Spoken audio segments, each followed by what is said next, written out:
Bom dia, turma! Tudo bem com vocês?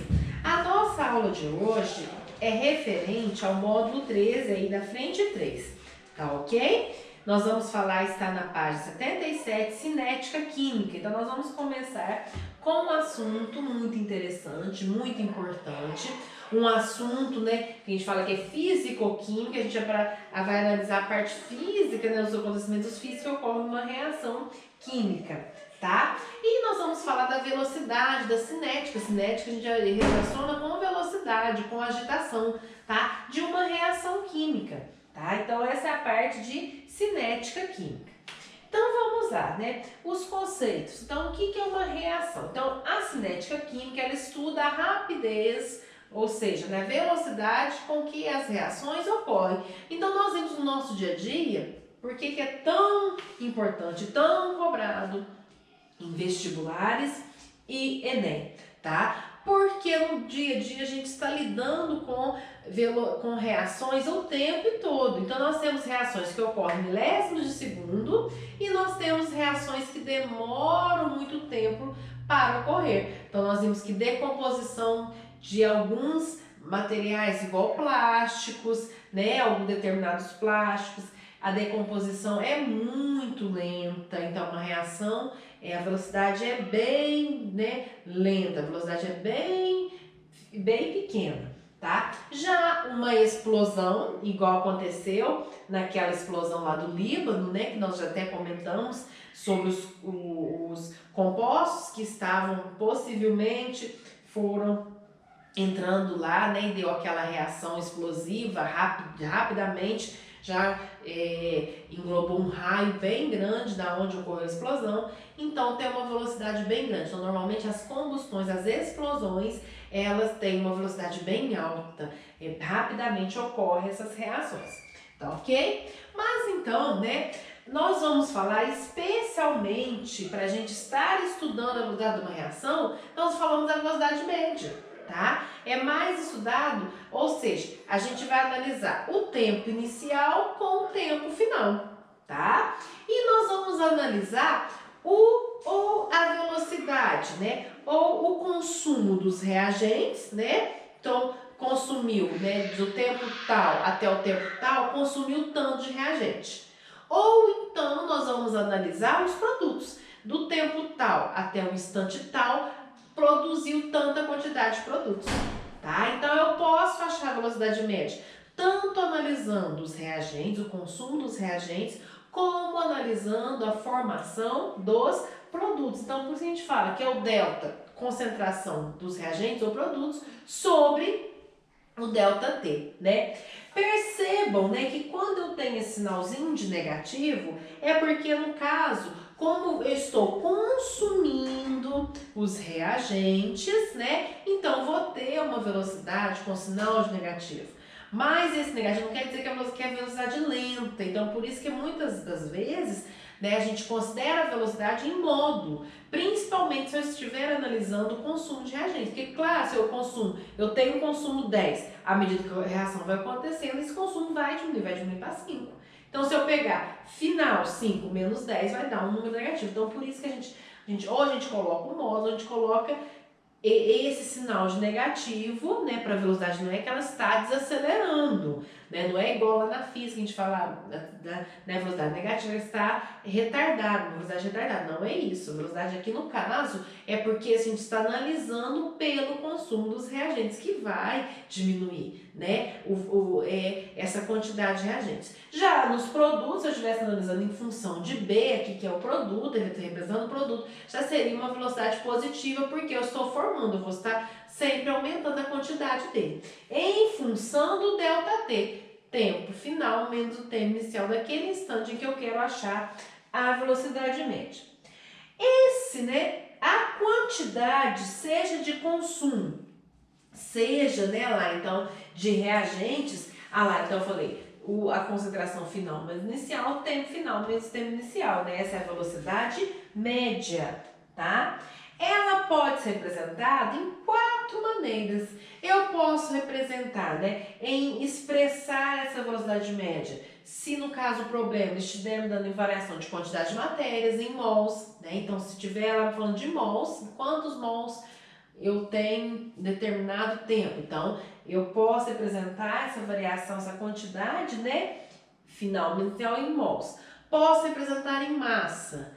Posso representar em volume e também posso representar em concentração. A unidade de concentração usada é a quantidade de matéria por mol, ou seja, por litro, a mol por litro, tá? Então eu posso ter essas 4 maneiras, né, que são as mais usadas, que eu posso estar representando a quantidade, né, de produtos que estão sendo formadas em função do tempo ou a quantidade de reagentes que estão sendo consumidos em função do tempo. Então eu posso ter essas 4 grandezas mais comuns de estar cobrando pra gente, tá? E aí, né, às vezes, mas eu quero no instante tal. Quanto que vai ser, né? Porque, por exemplo, na velocidade média, às vezes eu quero, né, vamos num exemplo físico. Eu preciso chegar até aquela ponta, né? Ou tem hora que eu vou correr, então meus passos vão ser mais rápidos, tem hora que eu vou andar mais lento. Então, na velocidade média não dá para saber em que instante você correu, em que instante você foi mais lento. A mesma coisa nas reações. Se eu estipulo em 1 hora, do 0 até 1 hora, qual foi a velocidade média? Eu não sei, por exemplo, em 30 minutos ela ocorreu mais rápido, no 20 minutos ela foi mais lenta. Não. A única maneira de a gente saber em qual instante ela ocorreu mais rápido, ocorreu ou foi mais lenta, é determinando a velocidade instantânea, que normalmente a gente determina ela graficamente, tá? Então aqui no gráfico, ó, primeiro, essa curva descendente, eu sei que eu estou analisando quem? Os reagentes, tá? Porque se fosse uma curva que eu estivesse analisando as produções, seria começaria do 0 e seria uma curva ascendente. Então, eu estou analisando aqui a velocidade de consumo dos reagentes, tá? Então, aí na apostila de vocês está bem bacana que eu tenho os 2 tipos de gráfico, ó. Eu tenho um gráfico do consumo dos reagentes diminuindo em função do tempo e eu tenho o gráfico dos produtos, né? Formação de produtos que está aumentando em função do tempo, tá? Aí vamos lá, né? No instante, então eu quero achar a velocidade no instante tal. Então o que eu faço? No instante t, vamos supor aqui, ó, eu vou achar no instante de 500. Então no instante que eu tenho que marcar dois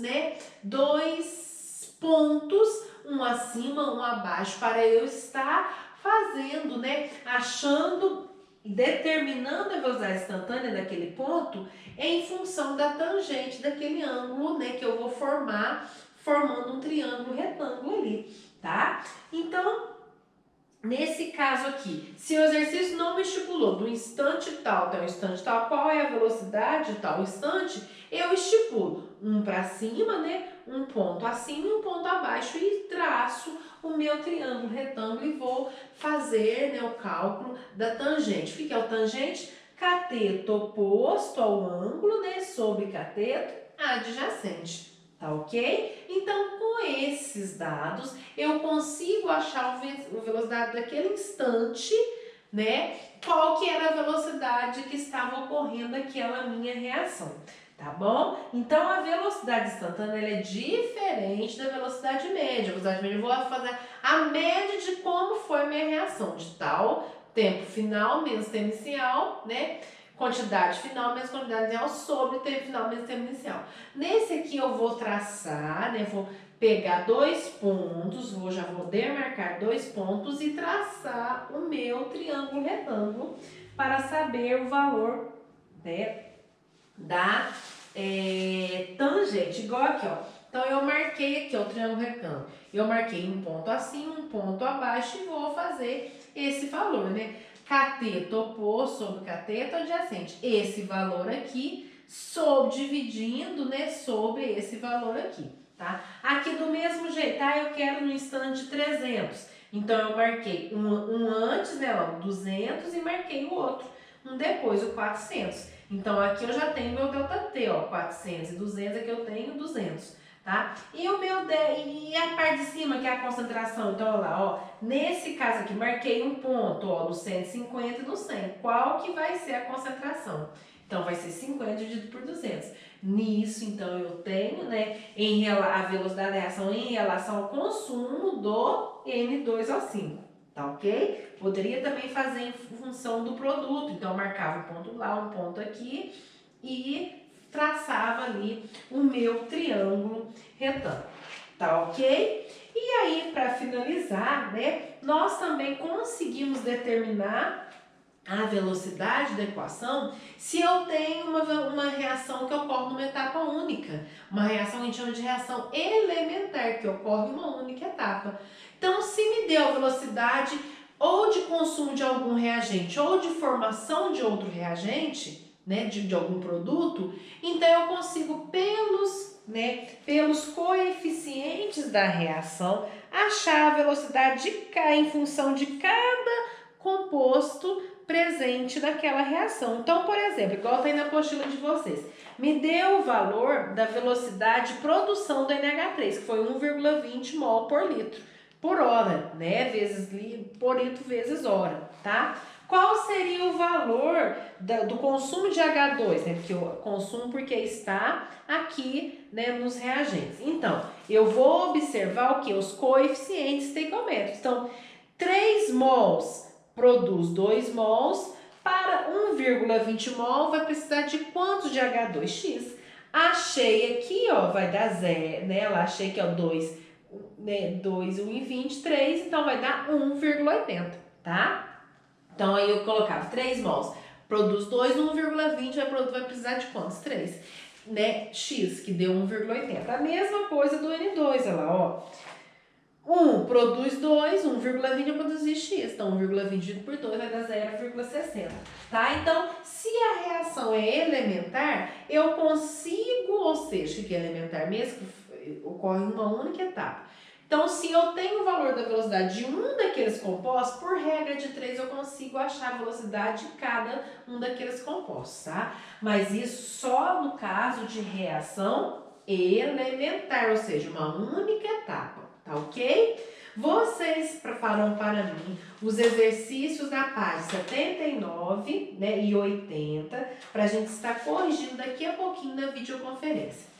Essa matéria não precisa de também fazer resumo, eu quero só que vocês grifem a parte mais importante. Quem quiser, porque acha que é mais fácil para estudar, para guardar, fazer o resumo, não tem problema, pode fazer. Só me apresentar depois as fotos, tá? Com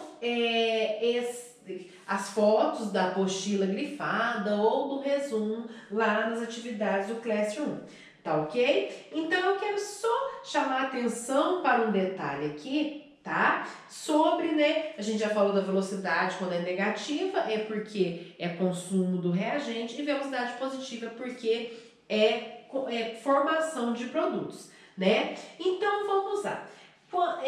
A curva, né? Quanto menos inclinada for a curva, ou seja, quando ela for bem uma leve inclinação, significa que a reação é mais lenta. Quanto mais, então vamos ver aqui, ó, que essa aqui, quanto mais inclinada for a curva, ou seja, tanto para a formação como para o produto, então significa que a reação é rápida, tá ok? Então, se eu tenho uma reação bem inclinada aqui, ó, essa reação que ela tá bem inclinada, então eu sei que a reação, ela é rápida. Se eu tenho uma reação pouco inclinada, igual tá aí na apostila de vocês, ela não tem tanta inclinação, tá vendo? Então, eu sei que essa reação, ela vai me dar uma velocidade baixa, ela é mais lenta, tá ok? Acrescentem isso aí no resumo de vocês e na próxima aula a gente estuda mais. Bons estudos, até a próxima!